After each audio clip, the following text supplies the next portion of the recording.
we were incredibly charming. It was a very talented cast.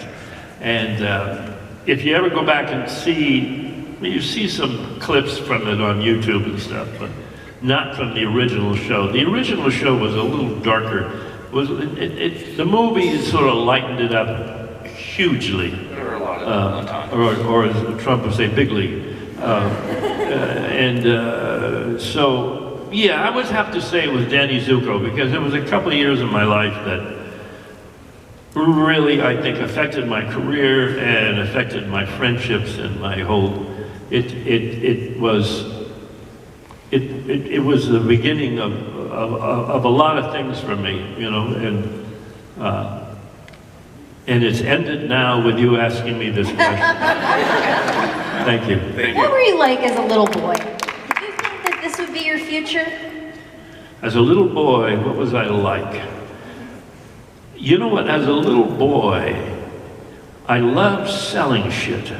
I loved going door to door. I would take stuff out of my garage, put it in a little wagon, and go door to door. I was like, you know, those guys in wagons in the old days, you know, where they were selling pots and pans and stuff. Well, I just loved trying to sell things. And then I realized, well, that's what actors do. They're basically selling themselves the whole time. And I loved, I don't know if any of you guys remember, but there used to be paper drives. You wouldn't remember, you're way too young. But you used to go door to door and pick up old newspapers, and you'd stack them, and then, you know, whether it was the Boy Scouts or something, and then they would get paid by the pound. I loved going door to door and picking up newspapers. In fact, I delivered newspapers when I was a kid, and it was my first award. I was a paper boy of the year for the San Mateo Times. Thank you. You can sit down. No, really. Yeah, all right. Yeah. Yeah, paper boy of the year, San Mateo Times. San Mateo. Hey, you were recycling back then. I was recycling. Yeah, I was. I don't know what it was. I've always loved seeing. Like now, I make things. I make clocks. I'm a potter as an avocation, and I have a studio in Florida, and I make we just had a big tour a couple of weeks ago, an art tour in Lake County where I am, and you know, people would come by my studio and we talk about art, and I was one of 16 or 17 local artists are in the area, and so I spent a lot of time in the studio. I spent a lot of time making things, right? So I make things like, I have clocks that I make for this convention that I just made like last week. So I have some of those at my table that are Rocky Horror oriented things, you know. But yeah, what was the question? Yeah. No, thank you, whatever it was. Well, that was from me. I asked what you were like as a little boy. Oh, and what was I like as a little boy? I was extremely flexible. Really? Yeah. I don't know why my mother was flexible.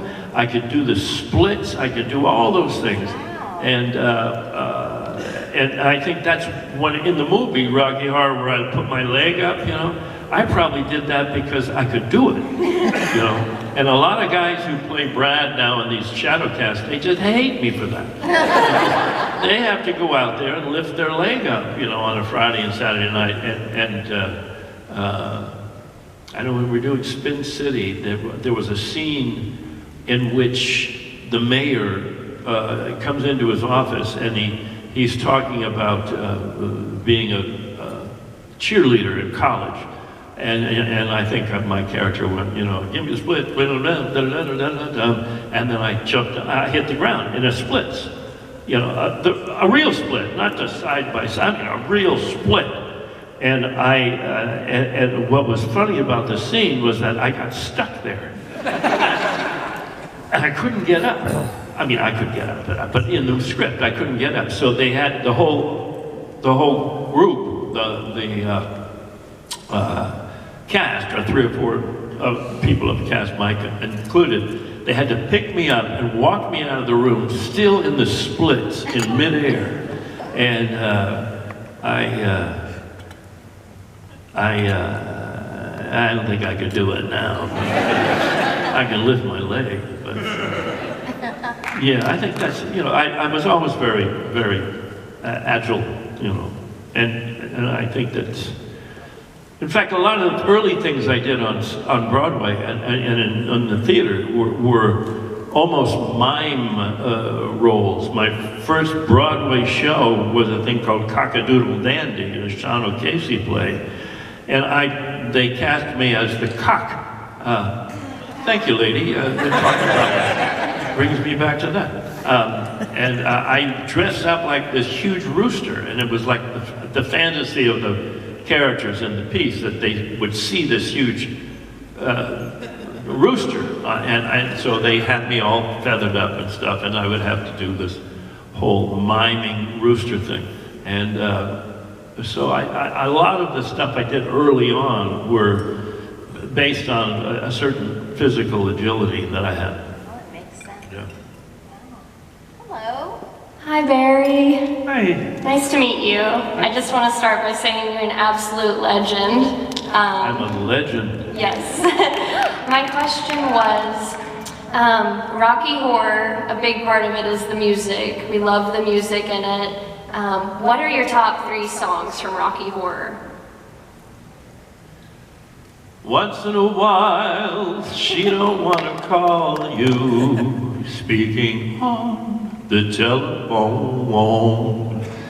And once in your life, she don't want to know you. You look around, the one you found, she is gone. This movie, it was cut from the movie, you know that.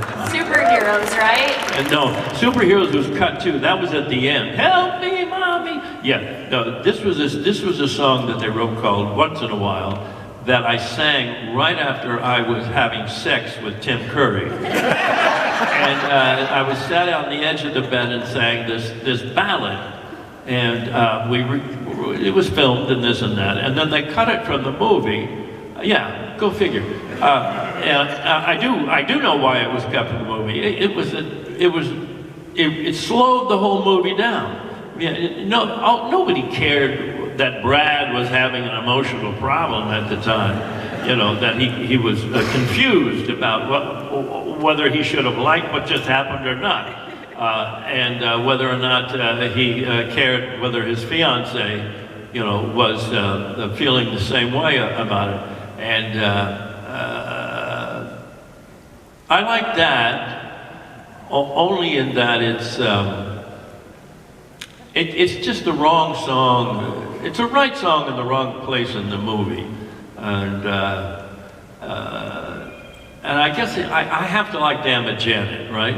I mean, you gotta like that. I mean, it's just so silly, you know. And that and I like Tim. Most of the stuff that Tim sings. I liked I'm Going Home. Is that the name of it? Yeah. Where he sits on the edge of the, you know, cards for sorrow, cards for pain, and you almost care about him at that time. This horrendous, horrible, you know, devilish person who is just, you know, the worst. And now all of a sudden you're going, oh, I know, no, he's okay, he's all right, you know, he's. And then he's, you know, and then he's killed, and you know, I don't mean to ruin the ending of this movie for anyone. They do finally kill him, and we survive. Superheroes is what you said. You know, Superheroes was I think they cut that from the movie early on because they thought it was just too much of a downer. You know, that it was just that they just wanted to go right back and put in the time warp again, you know, because it was bright and cheery. But Superheroes is really the message of the movie, you know. And I think when they finally put it back in, certainly the director was happy because they took it out basically behind his back, you know, 20th Century Fox. And it was that was the last scene we shot in this whole 5 weeks or whatever it took us to film it. And I just remember how I was very sad that that was over, because the movie had been so important to me personally, to be in a foreign country, to be with such talented people, and to be able to sing and dance on film, which there weren't a lot of them at the time, and there's still not a lot, you know. So whenever an actor who basically learned how to do that or had a facility for that, it was every moment was cherished, I must say. Thank you so much. Thank you. Have you ever had a scene cut that just broke your heart? It broke my heart? No, because you know I do it, and then I just sort of forget it. You know, I don't get that involved after the fact of it. Break my heart. Nothing in show business has ever broke my heart. You know? Yeah, no. I mean, the only thing that breaks your heart in show business is when you don't have a job. Hi. Hi. So outside of Rocky Horror, did you ever indulge in more gender fuckery? Did she say gender fuckery? Gender fuckery. Outside of Rocky Horror. Outside. Outside of Rocky Horror. Yes. No, I think, you know, I think I was cast quite well as Brad Majors. You know, I think that he was, I was of that era, you know, and much of my family were a waspy family, you know, and I did a lot of experimental theater things in New York, but it never was my lifestyle. You know, my lifestyle was always very sort of straight, and moment to moment was, I didn't diverge a lot from what my general character was, I don't think. And because of that, I think I get cast as a lot of sort of leaders, you know, bosses, presidents, you know, things like that. Do you have any recommendations of what maybe I should be doing?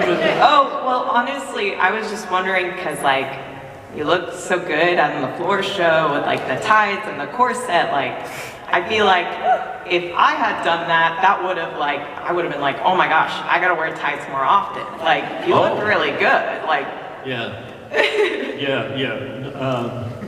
No. No, no. I mean, I'm not opposed to it. It's just, it doesn't attract me.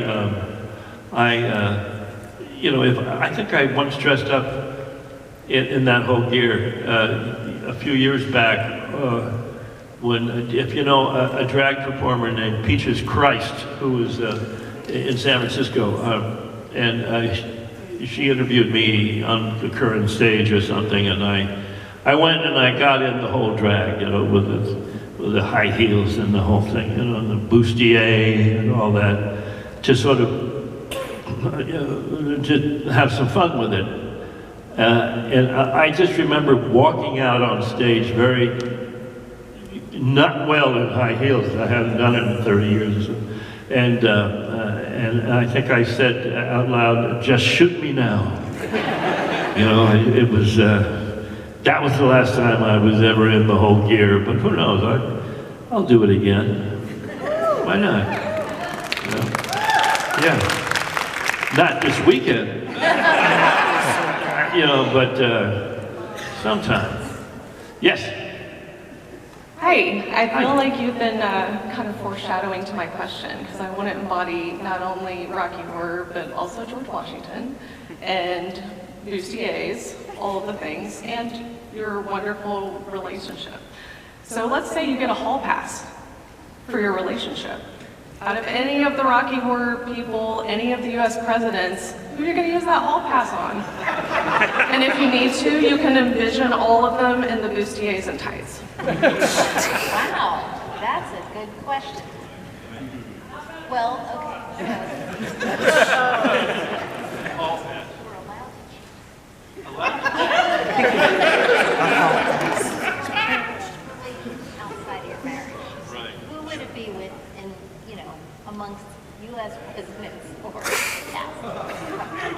I think that I summarized that. You did well.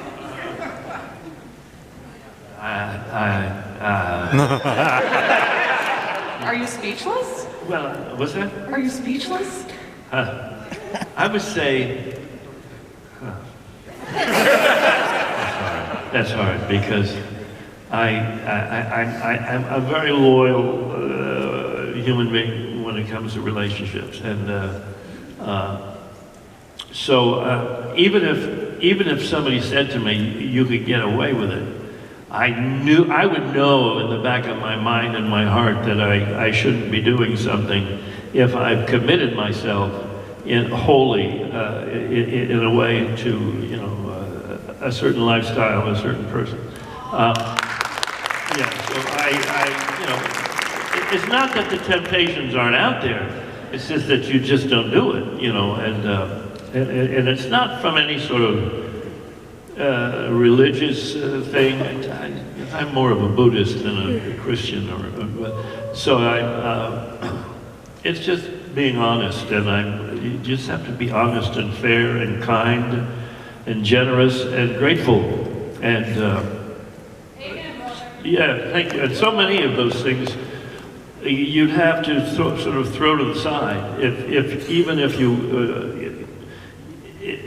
if you thought of that question, Susan Sarandon.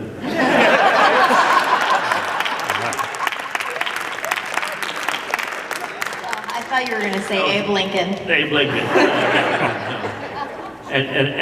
But it would be only because of her political views. And not because of all the obvious things. Yes?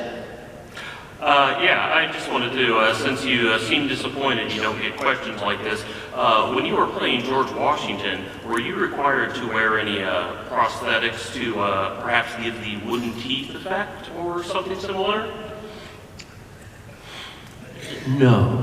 I wanted to wear a nose because I didn't have George's nose, the general's nose. I mean, if you look at all the, he has that very prominent, nose. And when I brought this up to the producers before we started shooting, and they said, "No, you're not going to get a nose," because we're shooting in Virginia in the middle of the summer. That nose would be melting off every 2 hours. We don't have the time, to be repairing your damn nose, at Mount Vernon when we were shooting it, so I gave in, and I shouldn't have, I didn't have enough power at the time to really, but as I look back on it, I think emotionally and every other way, I think I did okay in that, but I just wish I had had the nose, the nose. Don't we all? Yes, thank you. Yes. Hi, Barry. Hi. So, if you got the movie cast for Rocky Horror together now, who do you think would look